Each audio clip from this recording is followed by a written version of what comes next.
Washington, a December morning.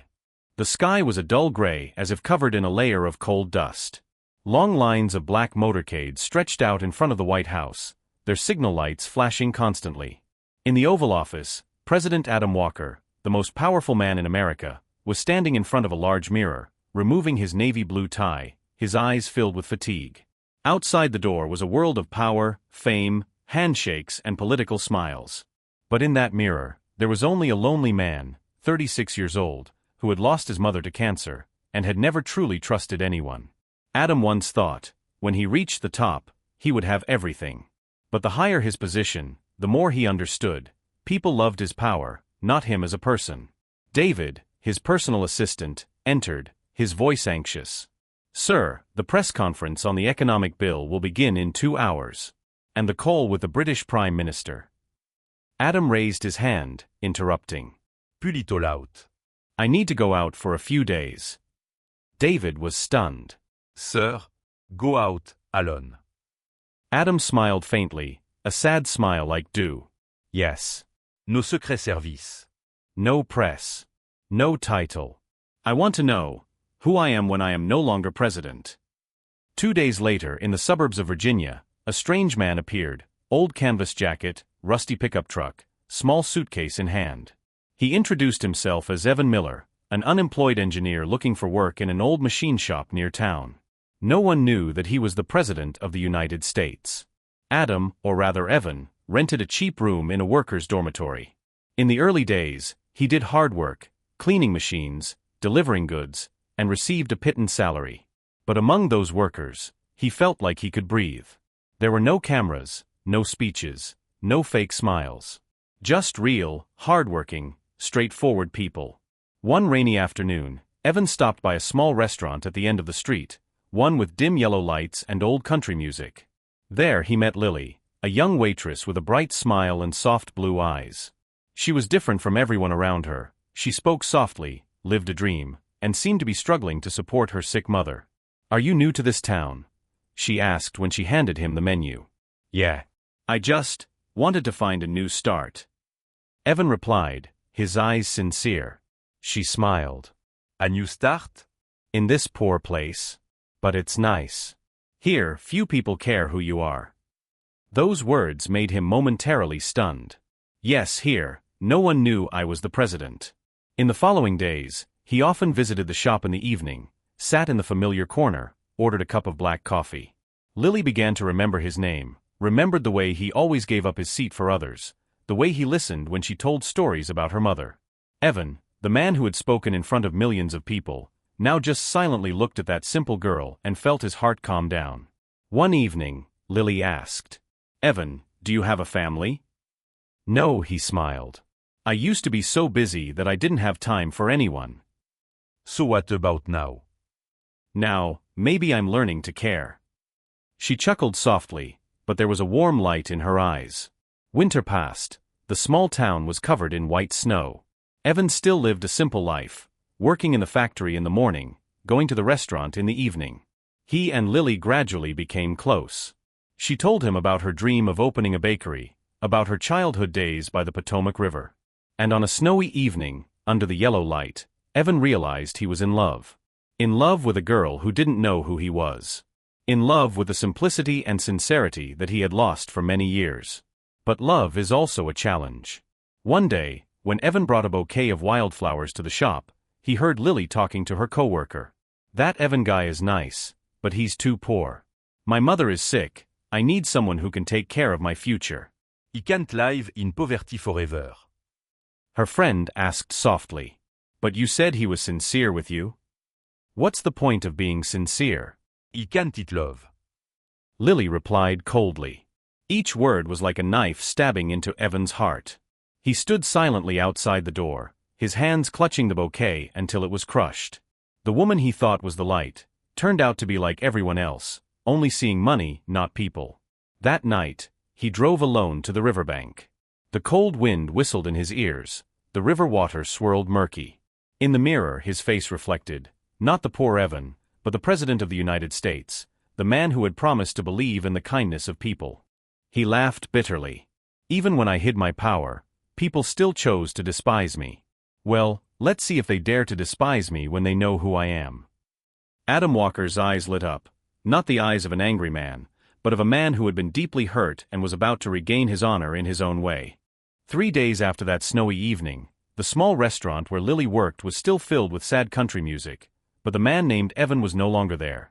The girl was still familiar with the image of a quiet customer sitting in the back corner, reading old newspapers and ordering a cup of black coffee without sugar. But now, that chair was empty. "Is he gone?" asked her colleague. "Probably," Lily replied, her voice a little hesitant. "Do you miss him?" "Not really. It's just strange. He disappeared without leaving anything behind." Lily tried to speak softly, but her heart suddenly ached. After all, Evan had been the only person who truly listened to her. He wasn't rich, but his eyes were warm, his voice made her feel at peace. But in the real world, peace wasn't enough to live.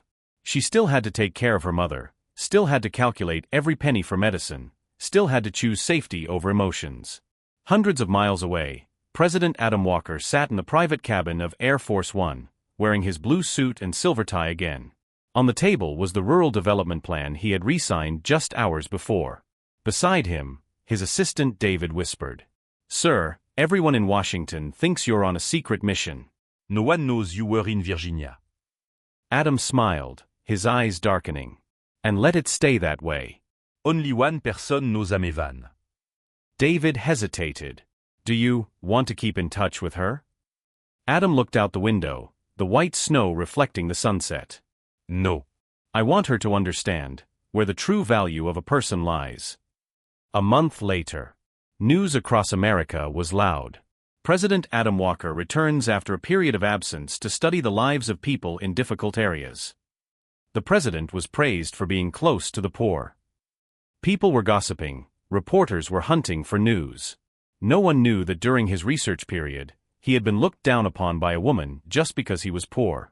In a small town in Virginia, Lily suddenly saw a familiar image on TV, the President of the United States, a man with eyes and a smile exactly like Evan. She was stunned, dropping the glass of water she was holding. "No way, is that him?" The friend next to her burst out laughing. "You mean that president? How could he look like that ragged Evan?" But Lily's heart trembled. His voice, his gaze, even the way he pursed his lips when thinking, they were all him. She turned on the TV, saw him walking out of the White House, amidst hundreds of flashing cameras. "Mr. President, what have you learned during your absence?" the reporter asked. Adam looked straight into the camera, his voice low but firm. "I learned that sometimes, to know who is true to you, you have to live in the darkness. And in that darkness, not everyone has a bright heart." Lily's heart stopped beating. She knew he was talking about himself, and her. That night, Lily sat alone by the window of her small room, listening to the wind blowing outside. She remembered every moment, Evan's smile, his sad eyes when she talked about money, and the last time he stood outside the bar. She realized she had lost a good man, not because he was poor, but because she was too narrow-minded to see the value inside. "Evan, or Adam," she whispered. "I'm sorry." Meanwhile, in Washington, Adam sat in his office. In front of him were documents of economic reform. But his mind was still preoccupied. Part of him wanted to let it go, but another part wanted to respond. David stepped in, whispering, "Sir, we're going to Virginia next week to kick off a rural economic relief project. Coincidentally, the town you used to live in is on the list." Adam raised his eyebrows slightly, then smiled coldly. "Good. Let's stick to the schedule. It's time for me to go back there, not as Evan Miller, but as the President of the United States." In the days that followed, the small town was abuzz with news of the President's upcoming visit. People cleaned the streets, put up flags, hung banners in celebration. Lily joined in, but her heart was in turmoil. She knew he was coming, but she didn't dare face him. The day of the event, the downtown area was packed. The sleek black motorcade stopped. The doors opened, and the president stepped out, majestic, cold, completely different from the simple man she knew. As he stepped onto the podium, his gaze flickered down the line, stopping for a moment where Lily was standing. That look, sharp as a knife. "Today I return to this land," his voice boomed through the microphone, where I was once welcomed as a commoner. I saw good people, living honestly, and also people who judged others only by their wallets. The crowd applauded, but Lily kept her head down, tears streaming down her face. She knew he was talking about her. When the ceremony ended, Adam walked through the crowd. Lily tried to squeeze in, calling softly, "Evan." Ah, Président Walker. He stopped, turned, his eyes deep but unfamiliar. "I don't know you, miss." With just one sentence, he stepped into the car, leaving her standing in the crowd, trembling, her eyes blurred with tears. A light rain fell on Pennsylvania Avenue, the yellow lights of the White House reflected through the large glass windows.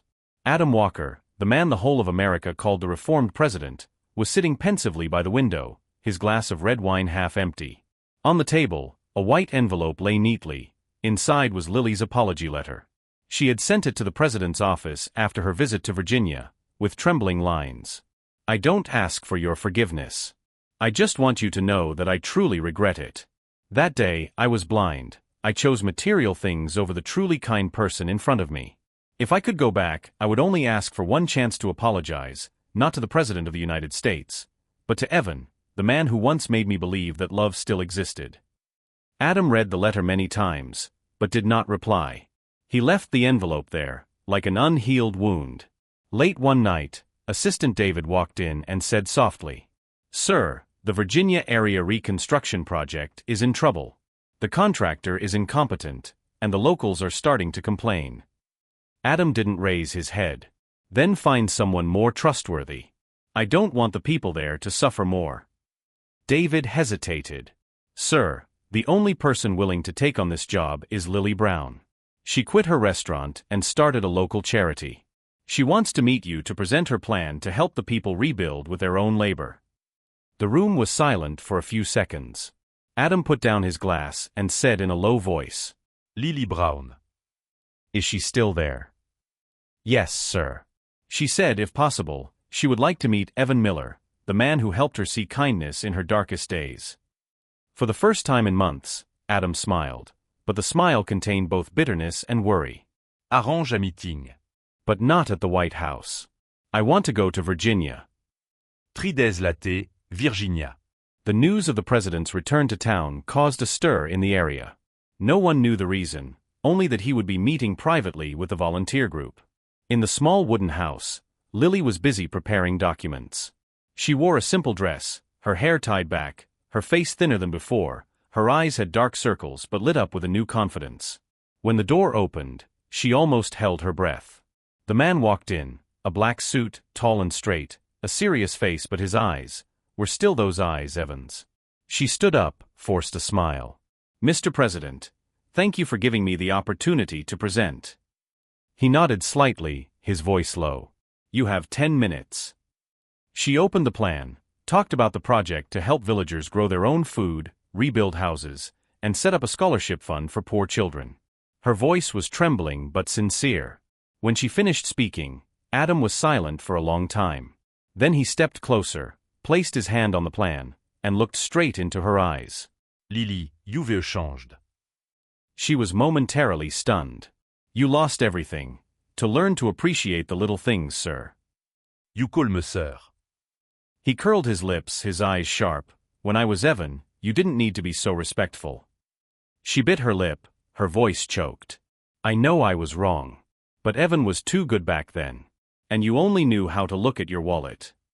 And now you want me to believe that you're different. No, I don't dare. "I just want to make up for my mistakes, with actions, not words." The air in the room seemed to stop. Adam looked at her for a long time. In his eyes was both the coldness of someone who had been betrayed, and a bit of warmth that was hard to hide. "I will approve this project," he said calmly, "but I will supervise it directly." Are you afraid? "If that is how you trust me more, then no," she replied, looking straight ahead, not avoiding. Adam turned away, walked out the door, and said only one sentence before leaving. "Good. We will see if people's hearts have really changed." From that day on, President Adam Walker secretly stayed in town for many more days. He hid his true identity while observing Lily and the villagers working. She was no longer the girl who only knew how to judge. She worked with the villagers to clear mud, repair roofs, teach children to read and write, and personally cook rice to give to the poor. One night, it rained heavily. Adam put on his coat and went to inspect the construction site. Seeing Lily still working in the rain, he approached. "Aren't you afraid of getting wet?" She turned back, smiling softly. "I once lost the most important person in my life because I thought a little wet was a bad thing. Now I understand, there are things worth keeping." Adam stood looking at her, his heart suddenly aching. For the first time, he was no longer angry. That night, he sat down to write in his diary, a habit that few people know. Maybe forgiveness is not weakness. It is the only way to free yourself from the past. But is she truly remorseful, or is this another drama? A few weeks passed. Lily's project was a success beyond expectations. The villagers began to revive. They held a small ceremony to thank the government. When Adam appeared, everyone stood up and applauded. Lily stepped up, took the microphone, her voice trembling. "Thank you, Mr. President. But most of all, I thank one person, the person who taught me that a person's worth is not in their wallet or fame, but in how they treat others. Wherever he is now, I hope he hears." Evan, I'm sorry. Adam bowed his head slightly, his eyes brimming with tears. After the ceremony, he walked outside, standing silently watching the sunset cover the old wooden roof. David came to his side, asking softly, Do you still want revenge? Adam smiled sadly. "No, David. I realized, there are wounds that are just excuses to keep us from facing true love." The morning sun covered the Virginia town in a thin layer of amber mist. The church bells rang in the distance, mixed with the soft laughter of children chasing each other around the wooden fence. No one knew that morning, in a small room down the street, the President of the United States was sitting before a cup of cold coffee, thinking about the thing that neither power nor wisdom could help him solve, his heart. Adam had been in town for almost a month. Lily's project was a resounding success. The people called her the Angel of Whisper Hill. The press began to pay attention, articles praising the little girl who had revived the poor land. But in his heart, there was still an unanswered question. Has she really changed, or is she trying to play a different role to make amends? David, his loyal assistant, walked in, placing a new envelope on the table. "Sir, this is a press release about Miss Brown. They want your permission to report that the President has chosen a common woman as a volunteer advisor." Adam smiled slightly, but it was not a happy smile. "They are waiting for me to create the perfect love story, right? Sir, maybe they just want a story to make people believe in kindness." Adam looked out the window, his voice low. "Kindness does not need to be told, David. It just needs to be lived." One afternoon at the old house, Lily was gathering her books when she heard a knock on the door. She looked up, and her heart stopped for a moment. Adam stood there, no vest, no bodyguard, just the man with the calm eyes she knew. "May I come in?" "Of course, sir." He walked in, looking around the cozy little room. The smell of baked goods filled the air. "It looks much better than the first time I came here." "Thank you. It's thanks to your project that everything is like this." "No. It's thanks to you. I just signed a few papers." Lily bowed her head. "If you had just signed a few papers, you wouldn't have had to stand in the rain with the villagers last week." They both laughed lightly. The atmosphere suddenly felt warm, as if time had returned to the simple old days. "Lily," Adam said after a moment of silence, "have you ever wondered what would have happened if you hadn't left me that day?" She was silent, then softly replied, "I've asked myself 1,000 times. But if it weren't for that mistake, I would never have known what true love was." He loved you when you were Evan. The porest manide verme. "And I lost you because of that." Adam looked at her, his eyes deep. And now, who do you love? Evan, or the President of the United States. Tears welled up in Lily's eyes, but her voice was steady. He loves the man who bent down to take the shoelace of a strange child on the street. The man who gave the old beggar woman her only cookie. I love that man, whoever he is. The room was silent. Outside, the wind blew softly, bringing in the scent of jasmine from the garden.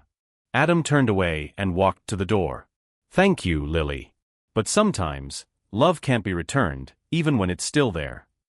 The door closed, leaving Lily slumped over the table, tears rolling down her cheeks. That night, on the old wooden table, Adam opened the yellowed diary. He wrote, "I used to think revenge was the only way to get over it. But in fact, forgiveness is much harder. She doesn't need to be punished, because my own mistake was the worst punishment." Maybe should let her live, and leave me alone. When he finished writing, he stood up and looked out the window. There, Lily was walking across the small street, holding a bouquet of wildflowers in front of the unknown soldier monument. Her figure was slender in the mist, and Adam suddenly realized she was no longer the frail woman of the past. 2 weeks later, the news spread across the country. The president left Washington quietly, without warning. People speculated he was on leave, but in fact, Adam had returned to town again. Not to see Lily, but to do the last thing he needed to do. He went to the elementary school where Lily volunteered. When the students left, he stood silently watching from a distance. She was helping a boy mend a torn school bag, then smiled gently. "You have to be strong, Noah. There are things you can't buy, but you can create, that is kindness." That sentence made Adam smile slightly. He turned away, walking slowly down the sunlit road. The wind blew the flap of his shirt, carrying the childish laughter away. That night, Lily received an unsent envelope. Inside the envelope was a small piece of paper and a familiar object, an old lighter she had seen Evan use to light a fire on cold, rainy days. On the paper were only a few handwritten lines. "People can lose everything: money, fame, love." That day, all eyes were on Washington. In the brightly lit presidential palace garden, the American flag fluttered proudly under the deep blue sky. The press crowded in, cameras everywhere. People awaited the appearance of the young president, the one who had just been hailed as the symbol of the American dream. Adam stepped out from behind the stage. Still walking slowly, still looking thoughtful, but now he had the air of a head of state. He wore a perfectly tailored black suit, the insignia of the President of the United States of America glittering on his chest. The applause was thunderous. Flashbulbs flashed continuously. In the crowd in the distance, Lily stood there, her face pale, her eyes wide with astonishment. She could not believe that the poor Adam of that day was the most powerful man in America. Their gazes met. The world suddenly fell silent. In that moment, Lily felt everything collapse. She remembered every harsh word she had said: "You will never amount to anything. You are just a poor dreamer." Now that poor person was stepping onto the podium, being applauded by the whole nation. After the ceremony, Adam called Lily to the private reception room. The room was large, elegant, and quiet. She walked in, her hands shaking. Adam looked at her for a long time, then spoke in a low but calm voice. "I didn't invite you here to take revenge. I just want to ask, if I was still poor back then, would you still be by my side?" Lily bowed her head, tears streaming down her face. "Adam, "I'm sorry. I was blind. I was afraid of poverty, afraid of the future, and forgot that you once truly loved me." Adam smiled sadly. "I was hurt too. But then I realized, that test was not just for you, but for me too. I needed to know who was really with me, when I had nothing." He walked to the window, looking out at the garden where the afternoon sunlight spread like honey. "I have forgiven, Lily. But I can't go back. Because this president now has to move on, not just for himself, but for millions of other people." Lily burst into tears, and fell to her knees. Adam just turned away, sadness flickering in his eyes. A few years later, President Adam was seen with another woman, a volunteer doctor who had helped him during the years he pretended to be poor. She was simple, kind, and always smiled when she looked at him. On the wedding stage, Adam said, "He once lost a face in love. But then life showed me someone who didn't care who I was, only cared about what kind of heart I had." The entire audience applauded. In the far row, Lily looked up, her last tear falling, both painful and peaceful. She understood that sometimes, the test of love is not to punish, but to enlighten the true heart. Adam's story became a legend in America. A president who lived like a poor man to find true values, and then became rich not only with money, but with kindness. At the end of the road, he realized, the greatest miracle in life is not power or fame, but the ability to forgive and love. Soleil et petits nuages.